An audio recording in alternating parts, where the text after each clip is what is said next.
Selamat datang di channel Ye Chen Ping Mania. Naga tak terkalahkan bab 6848 sampai bab 6850.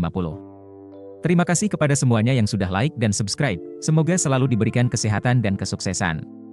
Setiap kali mendengar bahwa Ye Chen harus pergi keluar dan bekerja untuk waktu yang lama, Xiao Churan akan sedikit tertekan, terutama kali ini ketika dia mendengar bahwa dia harus pergi ke perbatasan barat laut yang terpencil. Jadi dia tidak bisa menahan diri untuk tidak berbisik kepada Ye Chen, "Suamiku, kenapa kamu tidak berhenti pergi saja?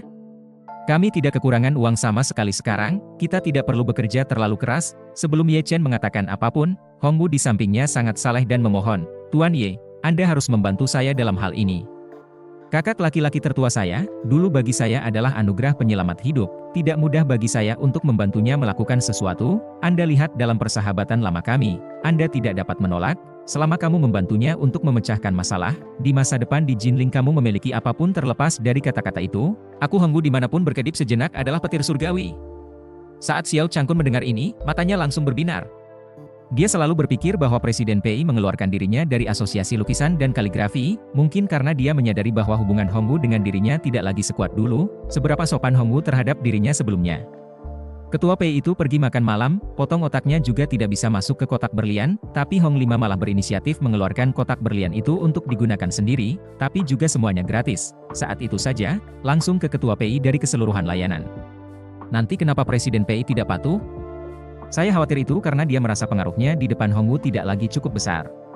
Dan alasan mengapa dia bisa kembali ke Asosiasi Lukisan dan Kaligrafi, mengandalkan menantu laki-laki Ye Chen di depan wajah Hongwu, Presiden PI di bawah tekanan untuk mendapatkan dirinya kembali. Oleh karena itu, menurut Xiao Changkun, membiarkan Hongwu terus berhutang budi kepada menantunya Ye Chen adalah jaminan bahwa dia bisa bertahan di Asosiasi Kaligrafi dan Lukisan dan menjadi lebih baik dan lebih baik lagi.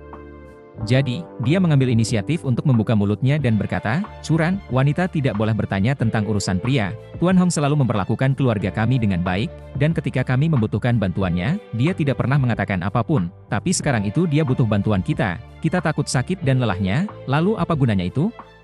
Terlebih lagi, Tuan Hong juga mengatakan bahwa pemiliknya akan membayar sejumlah besar uang, jadi kita tidak boleh menolak." Xiao Churan melihat wajah ayahnya yang bersemangat, dan tiba-tiba menyadari alasan mendasar mengapa ayahnya berkata demikian. Kali ini, dia dapat kembali ke Asosiasi Lukisan dan Kaligrafi, mengandalkan bantuan Hongwu. Secara teori, suaminya, Ye Chen, berhutang budi kepada Hongwu beberapa hari yang lalu, dan menurut logika dasar masyarakat pemberi bantuan, sekaranglah waktunya untuk membalas budi. Untuk sementara, Xiao Churan tidak tahu bagaimana cara berbicara. Pada saat ini, Ye Chen memecah kesunyian dan berkata, "Tuan Hong, terakhir kali masalah ayah mertua saya berkat bantuan Anda. Kali ini Anda memiliki sesuatu untuk mencari saya untuk membantu. Tentu saja saya tidak bisa hanya berdiam diri, beri saya waktu 2 hari untuk bersiap, 2 hari kemudian saya akan pergi ke sana." Hongwu segera berkata dengan semangat, "Tuan Besar Ye. Dengan kata-kata Anda, saya benar-benar lega. Tidak ada masalah Feng Shui di bawah langit yang tidak dapat Anda. Tuan Ye, selesaikan. Aku akan menelepon kakak laki-lakiku malam ini dan memberitahunya kabar baik." Ye Chen mengangguk dan berkata, "Karena saya setuju untuk pergi, tentu saja saya akan melakukan yang terbaik untuk menyelesaikan sesuatu." Dengan ekspresi telah mendapatkan apa yang diinginkannya, Hongwu berdiri dan berkata dengan penuh rasa terima kasih. "Terima kasih banyak, Tuan Ye. Saya tidak akan terlalu mengganggumu pada jam selarut ini, jadi saya permisi dulu." 10.000 terima kasih. Xiao Changkun buru-buru berkata, "Ayah Tuan Hong, kenapa kamu tidak minum teh bersama sebelum pergi? Tidak mudah bagimu untuk pulang, kamu tidak bisa pergi tanpa minum teh." Hongwu buru-buru berkata, "Tidak bisa minum, tidak minum, sudah larut malam jadi sudah sangat mengganggu, maaf."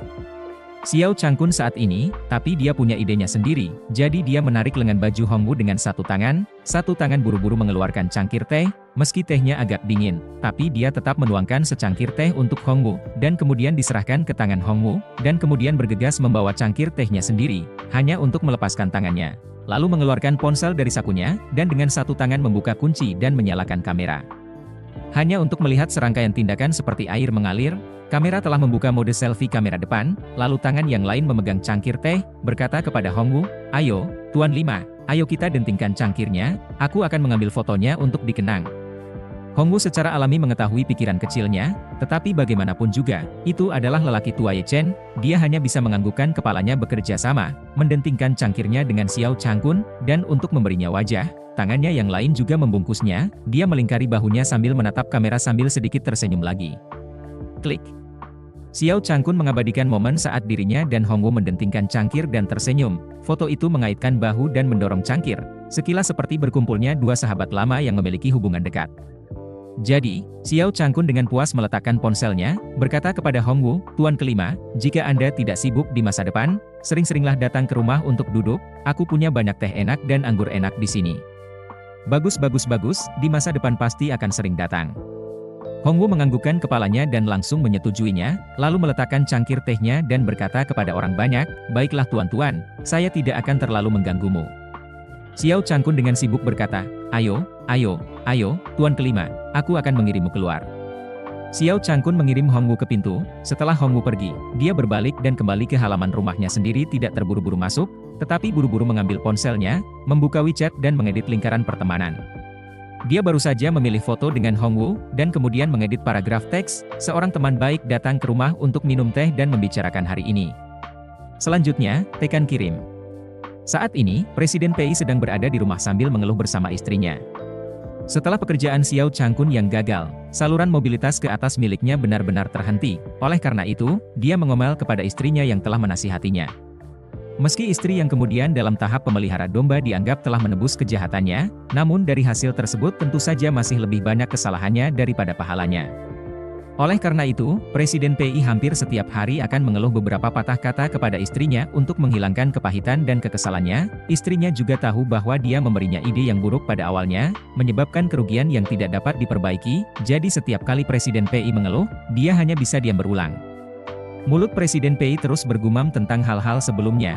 Tangan-tangan yang menganggur menyentuh lingkaran pertemanan, tiba-tiba menyapu ke Xiao Changkun yang baru saja mengirimkan lingkaran pertemanan. Melihat Hongwu bahkan pergi ke rumah Xiao Changkun, dan Xiao Changkun terhubung dengan sebuah foto, hatinya langsung melonjak dengan gelombang api jahat. Ponselnya ke meja kopi, menunjuk istrinya untuk membuka omelan. "Pelacur pecundang, kamu selalu bilang sebelumnya Xiao Changkun tidak bisa, Tuan Hong tidak peduli tentang kematiannya. Anda lihat sekarang, Hong Lima berinisiatif pergi ke rumah Xiao Changkun untuk minum teh. Dua orang yang baik dengan seorang ibu yang terlahir seperti itu. Kamu buta." Istri tiba-tiba memarahi, hatinya juga secara alami tertahan, tetapi juga tidak peduli mengembalikan mulutnya, buru-buru mengangkat ponsel ketua PI untuk melihat. Tampilan ini sangat menyesal, tidak bisa menahan nafas. "Aku masih naif. Saya berpikir bahwa hanya antara pria dan wanita kadang-kadang akan terjadi perang dingin." Merajuk, "Hari ini baik, besok buruk, tidak berpikir bahwa pria dan pria juga sama." Pada saat itu, Tuan Hong Lima berkata kepada Anda terlepas dari masalah Xiao Changkun. "Saya kira ini adalah saat yang paling panas untuk mengucapkan kata-kata kemarahan. Aku berpikir bahwa mereka berdua harus benar-benar putus, tetapi tidak pernah terpikir bahwa orang-orang itu seperti pasangan, kepala ranjang bertengkar dan begitu baik, kita akan berada dalam masalah." Presiden PI melihatnya begitu proaktif dan jujur tentang kesalahannya, dan kemarahan di hatinya sedikit mereda. Kadang-kadang orang seperti ini, walaupun hatinya banyak ketidakpuasan bahkan agresi, namun selama pihak lain bisa berinisiatif mengakui kesalahannya, berinisiatif untuk berefleksi, gas ini juga bisa dihilangkan sebagian besar waktu. Takut kalau tahu mereka melakukan kesalahan masih mati mulut bebek barang keras, mulut di sebelah kanan saya tidak salah, salah orang lain, salah dunia. Begitu menemui ini, percikannya akan menjadi gas menjadi letusan gunung berapi. Presiden PI yang menghilangkan amarah memandang istrinya, dengan serius berkata, "Kamu benar, kami disesatkan oleh asumsi ini, kami merasa bahwa Hong Lima marah, Xiao Changkun tidak perlu kami repot-repot menjaganya, tetapi mengabaikannya orang marah hanya sesaat." Nyatanya, meskipun Tuan Hong Lima dan Xiao Changkun tidak puas dengan Xiao Changkun, aku juga mati-matian kepada Xiao Changkun. Sekarang Xiao Changkun dan Tuan Hong Lima hati di samping aku tempatkan di jantung Xiao Changkun. Hati Tuan kelima selain ucapan terima kasihku, mungkin lebih tinggi untuk menatapku beberapa mata. Istrinya mengangguk dan menghela nafas. Sejak zaman dahulu kala, mudah untuk menambahkan bunga pada brokat, lebih sedikit salju di arang. Kita mendapat pelajaran kali ini, di masa depan, atau memikirkan semua cara untuk terus menyatukan Xiao Changkun, tulus pada batu emas untuk dibuka, cepat atau lambat suatu hari nanti, dia akan berada di pihak kita untuk memasang penghalang. Pada saat itu, mungkin dia juga bisa membiarkan guru kelima Hong membantu Anda ke level lain. Kamu benar. Presiden PI mengangguk dengan berat dan berkata dengan serius, "Bisa atau tidaknya aku naik ke level berikutnya tergantung pada Xiao Changkun." Pada saat yang sama, di Townsend, Xiao Churan tahu bahwa karena Ye Chen telah menyetujui permintaan Hongwu, itu menandakan bahwa Ye Chen akan jauh dari rumah setidaknya selama 10 hari setengah bulan. Jadi dia berkata kepada Ye Chen, "Suamiku, ayo kita berbelanja besok. Ayo belilah beberapa pakaian baru untuk kamu bawa, kami sudah kedinginan di sini. Dan aku khawatir wilayah barat laut bahkan lebih dingin lagi, jadi aku harus membelikan 2 jaket tebal untukmu. Ye Chen tertawa, istri yang baik, kamu tidak perlu membelikanku pakaian tebal khusus. Kesana aku akan langsung mendapatkan jas hijau buru, itu pasti terutama di tambang. Tidak peduli negara mana yang mengimpor jaket, juga bukan negara yang memakai porselen hangat. Xiao Churan berkata, kamu pergi ke gunung untuk menunjukkan Feng Shui kepada orang-orang, tidak dapat dihindari bahwa kamu harus mendaki gunung dan mengarungi air. Awalnya tempat itu sangat dingin, aku khawatir akan semakin dingin ketika kamu pergi. Sampai ke pegunungan, dan semakin seperti ini, semakin ringan perlengkapan yang kamu pakai.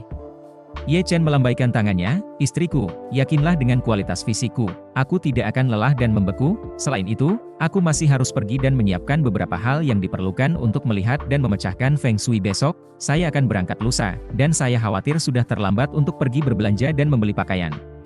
Xiao Churan berkata, tidak masalah, kamu sibuk dengan milikmu, aku akan pergi dan membantumu membelinya. Xiao Changkun di sisi lain, sambil melihat dirinya sendiri tanpa henti oleh sejumlah besar temannya hingga menyukai lingkaran pertemanannya, dan pada saat yang sama juga buru-buru menggema, itu benar menantu yang baik. Kamu sibuk dengan urusanmu sendiri, biarkan Churan pergi membelikanmu secara online. Dengan itu, dia berkata dengan penuh emosi, menantu yang baik, Tuan Hongwu tampaknya masih memberi Anda wajah, Anda dan Tuan Hongwu menjaga hubungan baik. Peluang masa depan saya untuk kembali ke posisi wakil presiden eksekutif adalah jauh lebih besar. Karir ayah, bisa mengandalkanmu. Bersambung.